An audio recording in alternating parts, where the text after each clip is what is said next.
Bonjour à tous et bienvenue sur la chaîne Réveille ton héros. Aujourd'hui on se retrouve pour un question tag chrétien.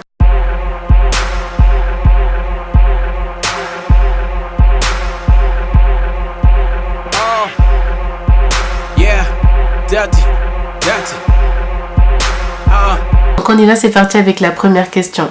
Depuis combien de temps es-tu en Christ? Donc moi ça va faire 8 ans. Ça va faire 8 ans que j'ai accepté Jésus-Christ de Nazareth comme étant mon sauveur. Mais ma mère, elle, s'est convertie quand j'avais 3 ans. Du coup, elle m'a amenée déjà à l'église et j'ai vraiment baigné dans cet univers-là. Et du coup, j'ai été élevée avec les valeurs chrétiennes.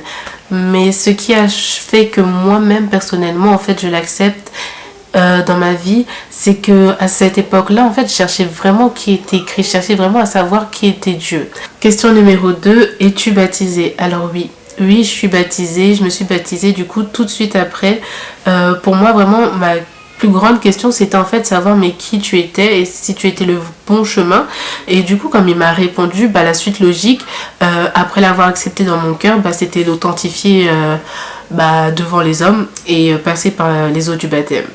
Donc je me suis baptisée le 29 janvier 2011. Question numéro 3, quel est ton verset préféré? Mon verset préféré, c'est Ésaïe 41, verset 9. J'aime tellement ce verset. En fait, il est tombé à pic, il est tombé vraiment au bon moment. Et encore une fois, c'était pour un culte de la nouvelle année. Et la prophétesse avait mis plusieurs papiers dans un panier. Et elle a dit, vous pensez que vous allez tirer au hasard un verset, mais ce verset-là, il va vraiment vous accompagner toute votre vie. En fait, ça va être comme une réponse en fait à votre vie. Ça va marquer votre année. Je sais plus quelle année on était, mais on dit pas qu'on peut-être en 2012. Et 2012, ou on passait peut-être en 2013. Elle a dit que ça va vraiment marquer votre année. Et du coup, quand je suis tombée sur ce passage-là, je vais vous le lire. Attendez. Alors, Ésaïe 41, verset 9 dit... Toi que j'ai pris aux extrémités de la terre et que j'ai appelé d'une contrée lointaine, à qui j'ai dit, tu es mon serviteur, je te choisis et ne te rejette point. Quand je l'ai lu, j'ai tellement pleuré. J'étais vraiment dans une phase où, ok Seigneur, je t'ai accepté dans ma vie, tu m'as montré que tu étais le chemin, la vérité et la vie.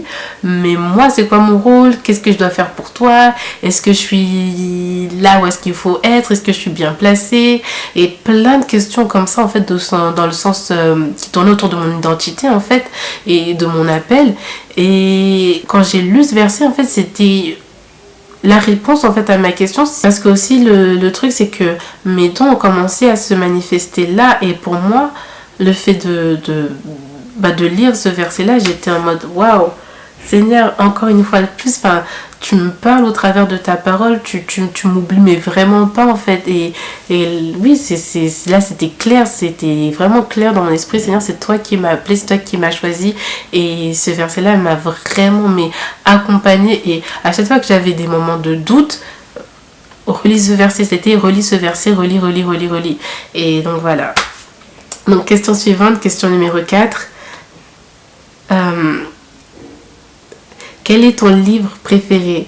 Moi, mon livre préféré de la Bible, c'est Hébreux. C'est le livre d'Hébreux. J'aime trop. C'est le livre que j'ai le plus lu. Genre, je l'ai lu plus de 3-4 fois en fait. Mais encore plus. C'est tellement ce livre, il me touche.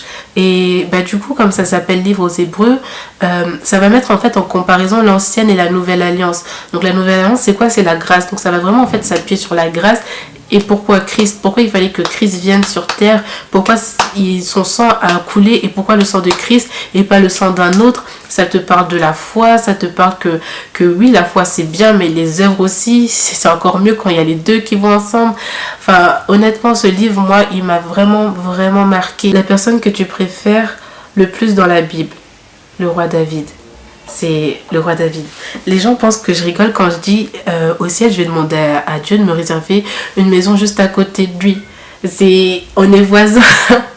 Le roi David et moi, on sera voisins. C'est pas possible. J'aime trop le roi David. C'est un tout. La Bible dit même que c'est lui qui avait le cœur selon Dieu. C'est son histoire, tout me touche. En fait, quand j'ai commencé quand je me suis convertie, il y avait plein de choses que je découvrais, les attaques, comment adorer, parce que à un moment tu pries, mais tu sais que tu sens qu'il manque quelque chose, tu sens que il y a les paroles que tu dis, en fait elles sont pas suffisantes, il y a quelque chose qui manque, et le roi David, il va dire, ok, il te manque des paroles, mais viens lire les psaumes, tu vas voir comment on adore, viens, pendant les combats, la nuit, les gens qui t'attaquent, viens, moi je vais te montrer comment, comment on fait. Et ce que j'aime énormément, en fait, dans le roi David, c'est que, bah, malgré le fait que la Bible elle nous montre ses péchés, c'est ça que j'aime bien, c'est que Dieu n'a pas honte d'exposer en fait les péchés de ses enfants. Et il nous montre en fait comment David s'est comporté, les choses mauvaises que David a faites, mais malgré ça, on dit quand même que c'est celui qui avait le cœur selon Dieu en fait. David, il savait déchirer, il savait se faire pardonner, il déchirait ses vêtements, il reconnaissait qu'il avait péché, il reconnaissait qu'il avait mal agi, il cherchait la face de Dieu. Non mais en fait, tu sens vraiment que quand David il écrit là, il avait une soif, Et le roi David, franchement, au travers lui, je découvre comment appeler en fait le Saint-Esprit sur ma vie, comment faire que Dieu s'arrête sur moi. C'est comme Bartimée, tu cries encore plus fort que la foule, mais le roi David il te montre comment faire au travers son histoire. Dans le roi, dans les psaumes, le roi David il te montre comment faire, il te dit vas-y viens, assis-toi mon enfant, assis-toi, je vais t'expliquer. Question numéro 6. Quel est ton chantre ou groupe préféré? Dena Moana, sans hésiter, Dena Moana. Cette femme, en fait, il y a les chantres et au-dessus, il y a les adorateurs. Et Dena Moana, c'est une adoratrice. C'est pas une chante, c'est une adoratrice. Elle chante, elle fait asseoir la gloire de Dieu au milieu, là où tu es. C'est-à-dire que la chanson qu'elle a chantée il y a 4 ans, je sais pas comment dire, elle te ramène quelque part. Ou du moins, elle ramène le Saint-Esprit, la présence de Dieu là où tu es. L'atmosphère, elle change. C'est incroyable ce qu'elle dégage. Et même ses chansons, que ça soit en fait... que ça soit sa voix, que ça soit les paroles, l'instrumental, tu sens en fait que c'est inspiré de Dieu. Tu sens vraiment l'onction en fait qu'il y a derrière. C'est ça, pour moi l'adorateur, c'est la différence entre le chantre et l'adorateur, c'est toutes ces choses, c'est ce qui combine toutes ces choses, mais avec l'onction en plus qui te ramène en fait à la dimension de Dieu en fait. Et Dena Moana, elle a ça en elle, c'est énorme, que Dieu la bénisse. Question suivante. Quelle est ta chanson préférée? Du coup, c'est des chansons de Dena Moana, il y en a tellement, franchement. Mais je vais faire une vidéo playlist où je vais mettre les chansons que j'écoute le plus et celles qui me marquent et qui me touchent vraiment. Mais du coup, mes chansons préférées, j'ai peur d'écorcher les noms parce que c'est en lingala. Et il y a alors attendez, je vais checker l'orthographe et tout parce que donc il y a Bolingo. Ah, je l'aime trop. Oh, j'aime trop.